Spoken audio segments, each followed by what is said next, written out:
కేంద్ర బడ్జెట్లో తెలంగాణకు తీరని అన్యాయం జరిగిందని అన్నారు మంత్రి శ్రీధర్ బాబు. ఎన్నికలు జరగబోయే రాష్ట్రాలకే కేటాయింపులు చేశారని అన్నారు.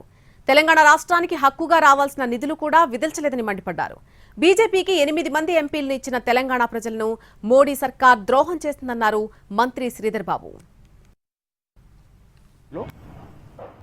ఎంతవరకు మనకి న్యాయం జరిగింది అని తప్పకుండా చర్చ జరిగింది.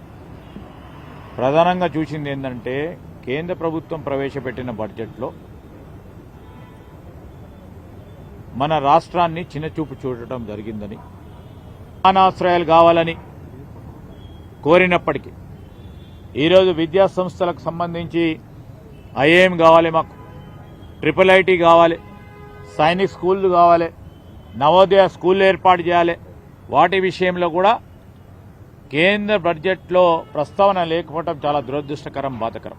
అర్బన్ పట్టణాలకు సంబంధించిన అభివృద్ధి విషయంలో ముఖ్యమంత్రి గారు ఈరోజు హైదరాబాద్తో పాటు మరి ఇతర కార్పొరేషన్లకు సంబంధించి, మున్సిపాలిటీకి సంబంధించి CSMPలో కేంద్రానికి సంబంధించిన స్కీమ్లో పెద్ద ఎత్తున నిధులు కేటాయింపు చేయాలి అని కోరినప్పటికీ దాని ప్రస్తావన లేదు.